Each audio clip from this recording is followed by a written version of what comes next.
Welcome to our What Makes a Difference podcast. And as you may be well aware by now, we just rebranded from Rethinking Trauma and Transition. And today we are delighted to invite on is Ady Martin, who does the Woodland Xperiences up in Cumbria area. Was it Ady? It's in based in Kirkby Stephen, so literally in between Cumbria and the Peak District. So you've got the best of both worlds. Oh, beautiful area. Mm-hmm. Yeah. So tell us a bit about who were you in? Who do you serve with, Ady?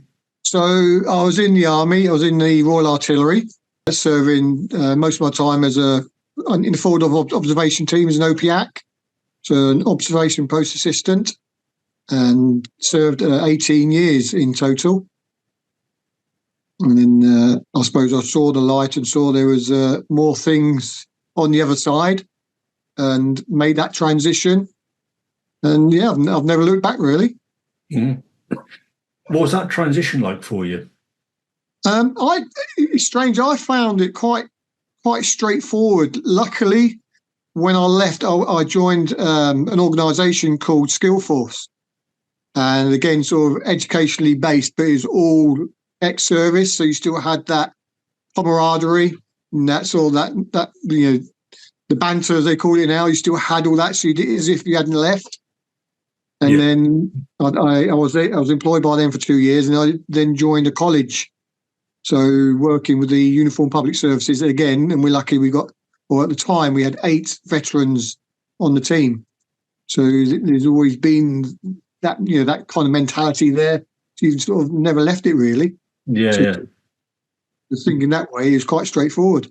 Mm-hmm. Yeah, that probably does help massively, is having that sort of continuity there from leaving to meeting up with people who've gone through that experience of having transitioned, rather than going left. What do I do now? Oh, I've got a job and there's no support, or people don't understand the place that you're coming from. I suppose it's a bit like weaning yourself into a new community or a new culture, isn't it? Because sometimes if you're suddenly having a massive shift from one community to another, it is almost like a culture shock. But if you've got parts of that community still around you, it does ease that transition. Yeah, massively. I can only imagine what it would be like literally to sort of end up, pardon the expression, literally dumped into the middle of it all, not knowing anything or anyone, and then trying to work your way up and through that. Luckily I had the support and just talking to people and how they managed, and a good family connections, a loving wife to help you all through it, the usual kind of stuff that you are lucky to have. But we do get lots of people that come to camp that haven't had that, and it's great to be able to share that and give them that network as well. Like luckily I had, and a lot of other people have had. So yes, it's great to have that. Yeah, sorry, Ady. A lot of it is about rebuilding and re-establishing a community, isn't it? Where people can find that support is like what you do at Woodland Xperiences. Yeah, it's great because, like I say, it is kind of like networking in the woods as such, as one side of it. We don't positively do it; it just happens. And because you've got so many people coming in from different backgrounds and different walks of life and different areas within the services, it just happens as you're talking, sat around a fire. People ask questions they wouldn't normally ask, and it's great how others share it and they walk away with all that extra knowledge and empowered to go back home or wherever it is they're coming from with all this extra advice and skills, and obviously the contacts they've made. Mm-hmm. So what led you to set up the Woodland Xperience then? Because that's very specific in what it intends to do. What led you to do that? It's a strange kind of run up to it, because I work at a college still, and I teach uniformed public service students, and I do all the outdoor education side of it for them, all the outdoor adventure. I was taking them while camping in the woods, which is where I met my current partner, Paul Everidge, because he was managing the woodland. And literally we'd do a walk, and then we'd dump them in the woods and let them survive with the usual. They had all the shelters, the tents and the cookers, but when they got there, they literally had a tarpaulin and stoves, and they had to remember all of what I taught them, previous in the year. and watching them obviously go through that transition of we're safe, we're secure, we've got everything, to open this barrel and there's nothing in it. And seeing them have, the ones having to remember how to make the shelter, how to get the stoves going, how to cook the food while it might be pouring down with rain, and seeing them going through that and how they benefited. You could just look, you could see into it how, we or veterans or families could benefit from it, and how it just naturally happened. And that was like the stage of the first thought process of developing it. And like I said, that was back in 2018. And it's just kind of grown from there, really, to where it is now. Yeah, because you had to shift locations, didn't you? Because of the storm. What was that back in 22? Yes, yeah. So we was in the one woodland where Paul Everidge managed, who's won the team, and he went to do K2, so we had to move location, which is where we end up at the storm location, which is really good. But like I say, because of that incident, as in all the trees blown down, we had to move because it just wasn't safe. And then, so we're now in our fourth location from when we started, which is really, really, really good. And obviously, without the support of the landowner and his brother, we would never be where we are now. And obviously, the journey between all of them camps, it's just grown stronger and stronger, and the support we gained has just been incredible, really. People understanding what we do. Yeah, what would a typical weekend look like for people? Because I know you do several. You do one like veterans only. Yeah. You do one for families, and you do another one for various other groups and organisations, don't you? Yes. So predominantly we do it for veterans and serving, because since we started, obviously, through paying most of it out of my own funds and funding, we've now gained a good source of income, a good source of funding. So the Veterans Foundation helps out, contributes a lot towards the funding we've got, so we can run it for veterans and their families, and serving and the families. And now we've also secured found funding from the Blue Light Card Foundation, so we can include all blue light services. So it's literally growing and growing. But so a typical camp would be for veterans or blue light services. They turn up on a Friday evening. All the tents are up and everything. So if they haven't got their own tents, we've got typical 99s, luxury with bunk beds in now as well, with a good old green mattresses. So a few flashback times, you wake up stuck to it. Yeah, absolutely. Yeah, good old days. Yeah.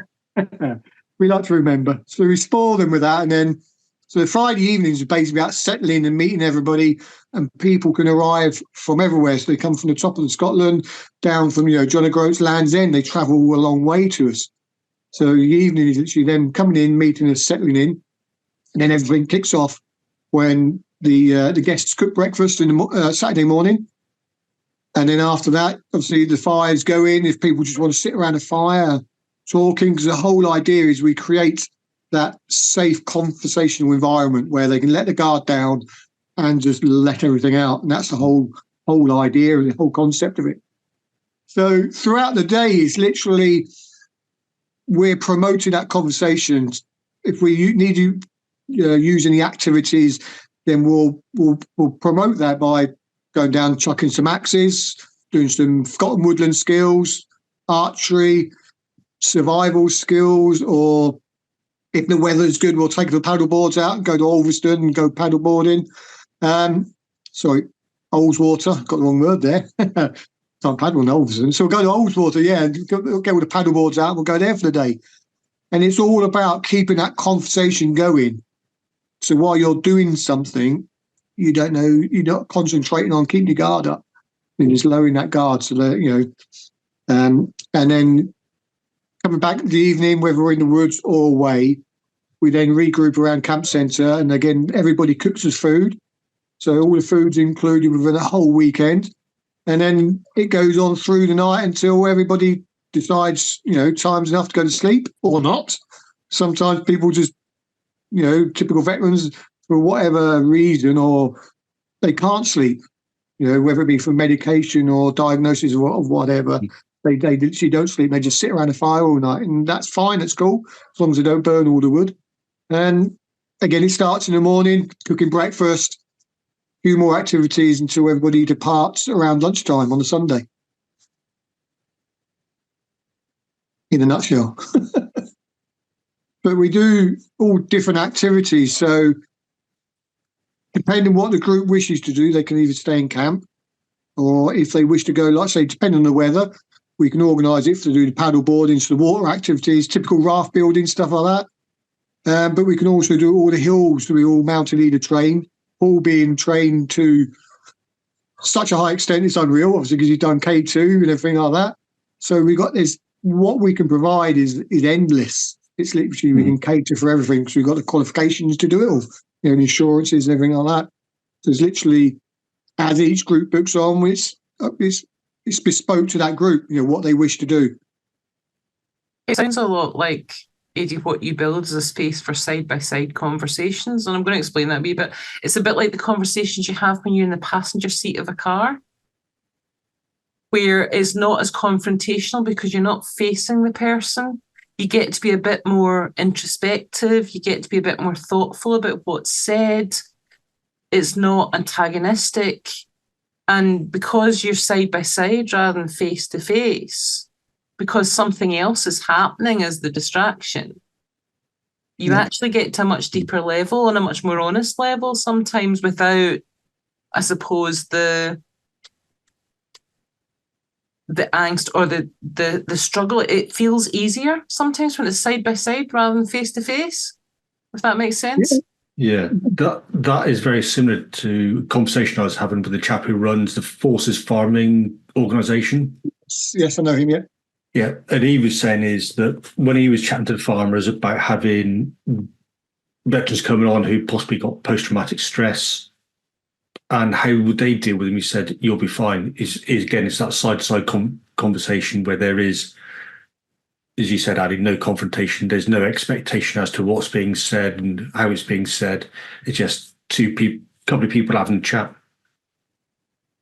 It almost creates the space because you're talking into space rather than talking to someone. Exactly. So, the main feature is the fire, especially being veterans, ex-service or serve-in. You're always used to looking at Hexi fire, aren't you? Hexi TVs. That is the main focus. While you sat down there, all sorts of things do get disclosed. But then while you're walking, so you've got the typical walk and talk, you're walking up the mountain or whatever, you're in a whole different environment. You're all spread out talking, and you're making new friends. You're all talking about different things, or even on the water while you're paddleboarding, you're all separated. So you're talking to whoever's with you, next to you, or in the water. While you're trying to pull them out. Like I say, it's that. It's just unconfrontational, isn't it? Like you say, and you don't realise you're doing it half the time. It's just happening. So we're sort of promoting that to happen by doing all these different things for them. And because we're veterans ourselves, so you understand the kind of language they use, or we use, whichever way you want to say it, the typical naffy kind of language sometimes. So it's they feel safe to go back to that because they know it. And I mean, we're not therapists, we're not trained therapists, but like a lot of people, just really good at listening, and there's a lot of people there to support support everybody. Well, we had a conversation quite a while ago now, Ady, and you said what you're doing is covert therapy. Yes. Yeah. People are going to your place and others like it with what you're doing. They're being in the being in the woods and all that sort of stuff, and that helps mentally as well, being out in those green open spaces, as it were. And it's being out there, having those people to talk to without any expectation of what's being said, no judgment. And it's that covert therapy of being able to express yourself in some way. Yeah. Like I say, without deliberately enforcing it. You're not sat down in a nice quiet room with, on the feng shui, whatever you call it, with wow music in the background, some candle. That's not us. It's not the kind of environment where it's too clean and sterile, whereas, like saying, in the woodland with the smells, the fire, the chatting in the background, the natural noises. It's what it creates. It's perfect environment, really. I think it's a much more natural conversation because it sometimes if there's like a structured therapy situation, it's almost like that pressure to, what do I say? What do you want me to say? How do you want me to respond? What do you want me to disclose? When actually what you just need is experience like you provide, Ady, where you've got that space to just be for a while, and you've got the acceptance of others around you who let you just be for a while with no pressure, no expectation. And it's just that opportunity to just, I suppose, pause and just be in the moment without somebody putting pressure or expectation or wanting something from you. So that what you choose to give or bring into that space is entirely up to you. So it's a bit of a pause and a reset then, isn't it? Yeah. There's so many different terminologies that you can use that obviously that other people use all the time. But like I say, we just say we're providing that safe conversational environment. You contribute what you wish. If you don't, you just sit back and you listen, and people gain just as much from that. We've had people that have travelled down. They've been physically sick. She'll curse me for saying, but I'm not going to say no. She was physically sick in the minibus, and as soon as you got off the minibus, she was sick again because of all the anxiety. She was shut in the house for 3 years, not being out. And then like in the charity, she came down, we dragged her down, and she's been back 3 times. And that's awesome. Absolutely loved it. It's done it's just done her the world of good, meeting all more people and getting outside the house. And she brought her daughter back on another one, and it's just grown. It's lovely to see. It goes to show then what you're doing works. Oh, quite, yeah. Well, we've kind of had everybody from every spectrum, if that's the right way to say it. So people from isolation, CPTSD, all different other things they've been called or said they've got. So some that wouldn't be here now, obviously can't mention names and things like that, but some literally were wishing to go before they came on camp, and they're still here now, and a few of them have come back and revisited us. And it's amazing how things just naturally happen, and just to carry on growing and providing, really. And obviously that shows by getting the funding from the Blue Lights Card Foundation. We can now grow our community to evolve even more, because it's not just veterans or service people that sadly witness stuff they wish they never, Yeah. So, yeah. Well, Ady and myself, we've been also having discussions about vicarious trauma. Okay. And that is where, say, if they're a police officer, but they're not involved in the actual investigation of a specific crime, but they're reading the reports of it, that's a witness to that crime, and they're getting traumatized by that same thing. But even though it's on, say, film or a document, it's still a traumatic event for an individual. Yeah. And the thing is that alone, like say, reading, watching, the evidence and things like that alone could be a trigger to something that might have affected them as a youngster. Exactly. I think that's where sometimes the definition of trauma becomes quite limiting. Because if you look at the clinical definitions, there has to be that risk to life or threat of imminent risk to life or whatever. And I think that's way too limiting. Yeah. Because a lot of that injury is more about, especially where vicarious trauma is, it's almost the power of your imagination when you place yourself in that and go, what would that mean for me if I experienced that? What does that mean for my values? What does that mean for my beliefs about the world, that this is happening? And that is just as injurious as a real threat, an in-the-moment threat to life. That's just as injurious. The thing that I've obviously learned on my journey through this, starting with veterans and being a veteran, obviously you can relate to what people have actually, let's say, physically witnessed. A lot of it is the mental side of it as well. And through the growing and obviously research and people talking and meeting other people, it makes, and talking to veterans, you can say to them, look, we're not alone. We kind of only see these, or potentially can witness things on that 6-month tour. Whereas a fire brigade, a police officer, that's their day-to-day life that they could day-to-day or every other day witness, some event, however you wish to say, that could cause any kind of, physical or mental trauma. And then I always put it in there and say, and I ask them, sometimes the question like, who do we always not think about?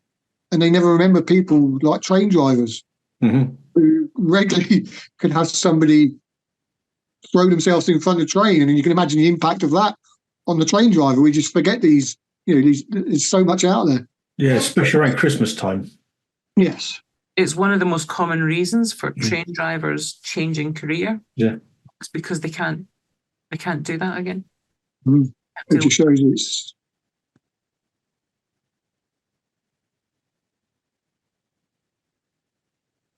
it's not just boiling down to the service personnel. It's trying to cater for everybody. That would be the great thing. But like I say, with the blue light card, that's opened up to who we can deliver it to as well. So trying to catch everybody, that's the hard bit. Yeah, but then if you cater to everybody, cater to no one. Yeah. Yeah, it could go. You're not being specific to who you're targeting, are you? Well, you'd be diluted. Yeah. I think there's value in being quite focused when you are building your presence, when you are letting people know that you are there. I think that there, however, sometimes is a space for everyone within that. Because otherwise it gets to be a bit like the trauma Olympics. I've talked about that at length, about that almost competition, that sense of, well, maybe my trauma wasn't big enough. It wasn't a real trauma, so therefore I don't deserve to be there. When in actual fact, the involvement in experiences such as the one that you've built, Ady, is the power of that is actually the acceptance to say, actually, I'm not that crazy, and this is what I experienced, and other people going, yeah, I know what you mean. And it's the things you don't need to have to say as well as the things you do get to say. No, you hit the nail on the head. I think that's the power of community. Yeah, so that's like say like exactly like saying that's why we're keeping it to the blue light and HM services. And we like you say we can concentrate on who we're delivering it to, because we know our audience, if that's the right way to say it. Yeah. Because we like yourselves, you've been there, so you know how to manipulate the conversations and stuff like that. If it grew too big, like saying, it would become too diluted and would lose the effect of what we're having. And they'd be unrelatable as well. If you have, even within, say, the veterans, and you have a group of, say, police officers, their experiences might not be relatable to one another, even though they may come across similar sort of things, but they have sort of like a common bond in between that.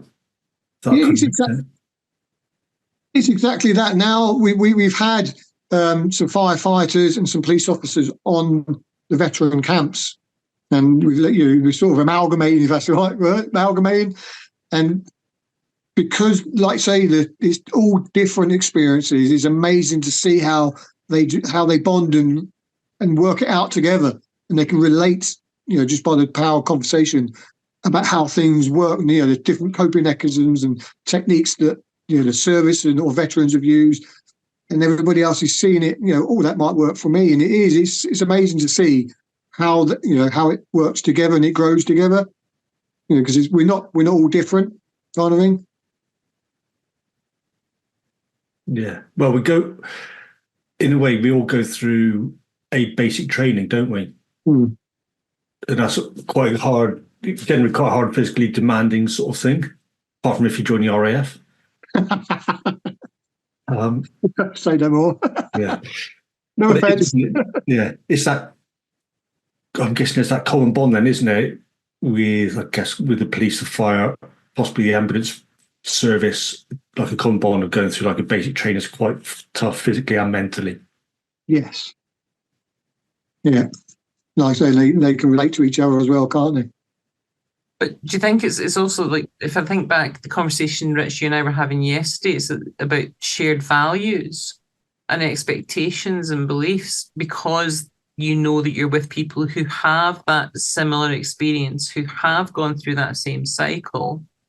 There's a level of expectation of predictability in their responses and how they will deal with things that you don't get maybe in a much more varied community, which gives you, I suppose, a sense of stability and a sense of safety that otherwise maybe requires an awful lot more effort to make sure that you are actually secure and safe. Mm-hmm. Is that almost like I can give some of that assurance over to you because I know you have a similar experience, understanding and response to what I will have? Yeah, it's dead right, because like you say, because you're in the same mental bubble as everybody else, if you could say that, then like say you just open up because you're feeling relaxed and you know what you say somebody else can understand it and translate it and then share that, and then you might have somebody sat next to you then chips in with their part of their journey they've had, and like I say, because of that it just naturally happens, which is the wonderful side of it. And all we're doing, like I keep saying, we're just promoting that. We're feeding the fire kind of thing to keep them talking. And it works wonders, and then they go away. People go away so much more relaxed and empowered by whether it's somewhere to go to, somewhere to turn to, or a phone number that they can phone and then talk and carry on that and then book onto another camp. And a lot of the time we have veterans or serving people to come along on their own on their own with the veteran camp, and they realise that we do family camps, and then the family camps are so rewarding as well, because you get to see the children understand why their mum or dad are the way they are because of their experiences, and they then know they're not alone. And the children or youngsters can go away. They do different activities in the woods, which again gives kind of respite to the parents to talk to other parents they've not had that time to do. And then you've got the kind of flip side of that, while the serving personnel is on tour, you've got the wife or the husband staying home. They're on camp, and it's a kind of network of security, because you get the newly married people that don't know what's going on. They can just literally, it's like the old wives club kind of hive kind of effect in the woods, and there's no rank involved as well. It's literally everybody is who they are sat there, kind of thing. Yeah, because it can be quite toxic in some ways. Those, yeah, I am the wife of my husband is sergeant or warrant officer, this, that, and the other, and that can be quite toxic to the junior ranks wives. Yes. Yeah, because they think they carry on that person's authority, that person's rank over to that, when there's nothing to do with it at all. Yeah, no, you hit now on the head, Richard. We've had lots of different groups on. Obviously, as you can imagine, with lots of different ranks. We have the WISE Challenge group. They've been on a couple of camps with us. And then, as you can imagine, you've got wives and partners from the whole spectrum of different ranks. And it is so rewarding when we had our first one, and there's literally none of that. Everybody was who they were, sat on that log by the fire. It doesn't matter who's outside at home, they are who they are, sat there. And it's just lovely, because they're all talking about all of their different experiences, and obviously their new challenges they're going to do and everything like that. But it's at every level, so everybody every level can see how the other one is coping, which you wouldn't normally be able to see, because like you say, there is that difference. There's got to be that difference when serving. There has to be, because that's the way it is. But now they can relate to that, and they can see that, and by having that network that they provide, it's so empowering to them as well, and it's good to see it. Yeah, well, especially if someone's, as you say, newly married and they get new to the military kind of life and experience, that'd be quite powerful, because then obviously they can speak to someone who's lived that, been there, seen it, done it. Exactly. Yeah. Yeah.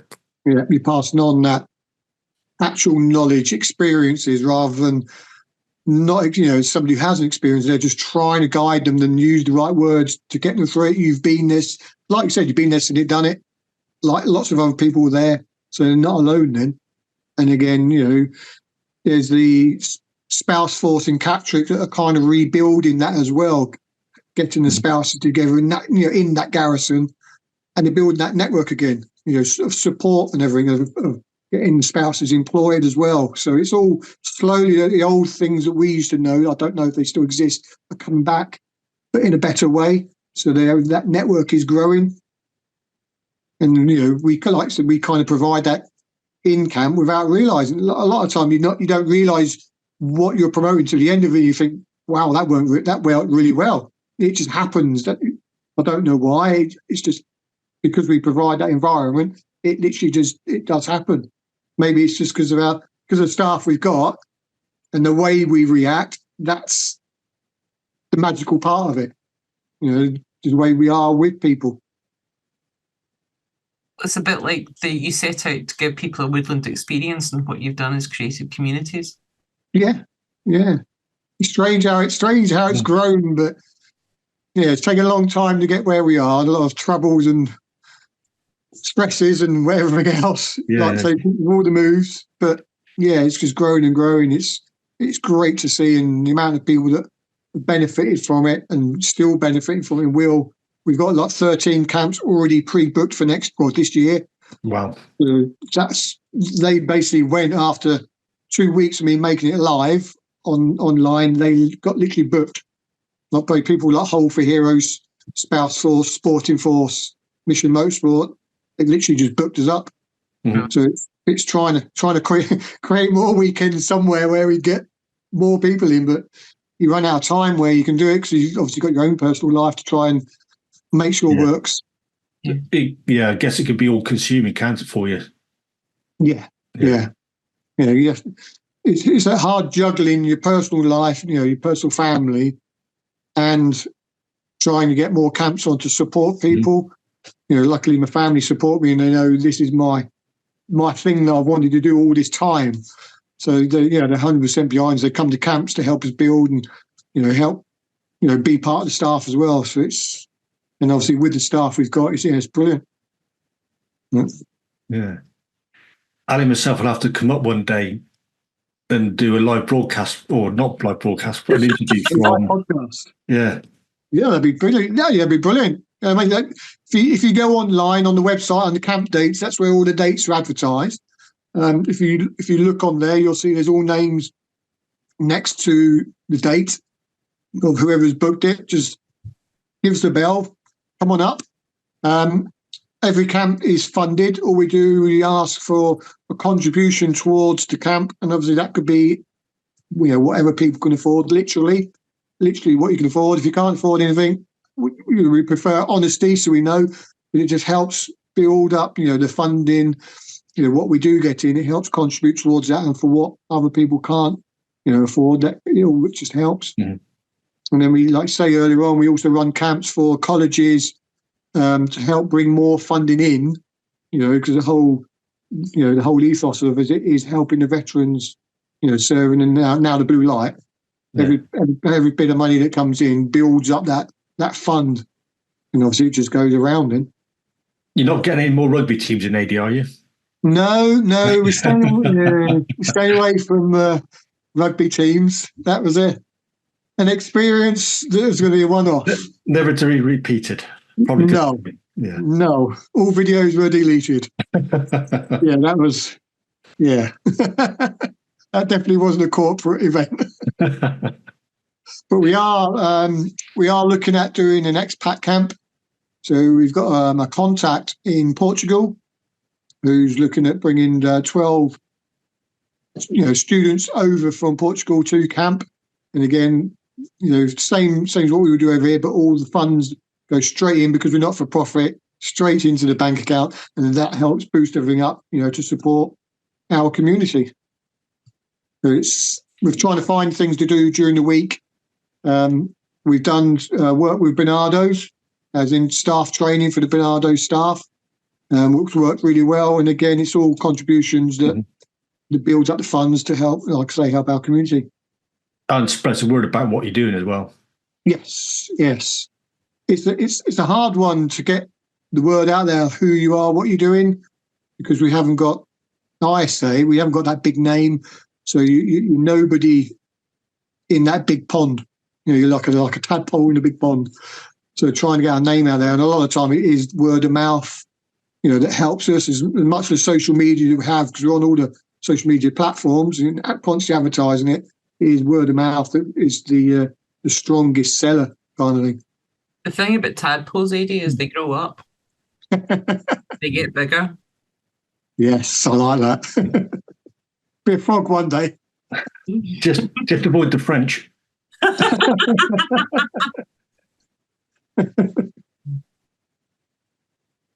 So, any key messages you got for our listeners or people who'd like to come to your camps and experience what you're doing? Basically, just don't be afraid.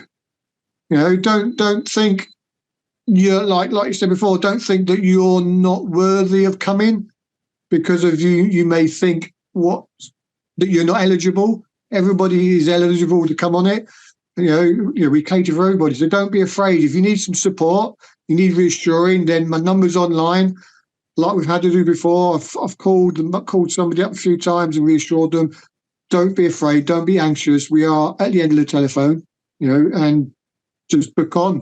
If there's a name next to the dates, just phone that charity or organisation. They can get you on their books to build up the numbers, because that's what we want. We want people in camp. So if that charity is local to you, then you can come over under their funding, under their supervision, become a beneficiary to them. And again, it's building that beneficiary community up. So yeah, don't be afraid. Give us a bell, and we'll see you in camp. Yeah, and you have a phenomenal time as well. Oh yes, of course. Can't beat Self-therapy as well. Sorry? Yeah. Can't beat a good campfire. Well, we do have that. We all do game preparation as well. So things like that around the fire it's great fun. That's the best thing of it. No matter the weather, no matter the wind, we still get on. Yeah. So we'll make sure that all your contact details are in our show notes, Ady, and thank you so much for coming on today. We really appreciate your time. We've loved having a conversation with you, and we're just very much behind what you're doing. I think it's essential, it's needed, and anything that builds that sense of community and that sense of connection, of not being alone, of this not being just you. Really powerful. It's really important. Yeah, thanks for having me. Hopefully you're very welcome. Yeah. Thank you, Ady. Thank you. Thank you both.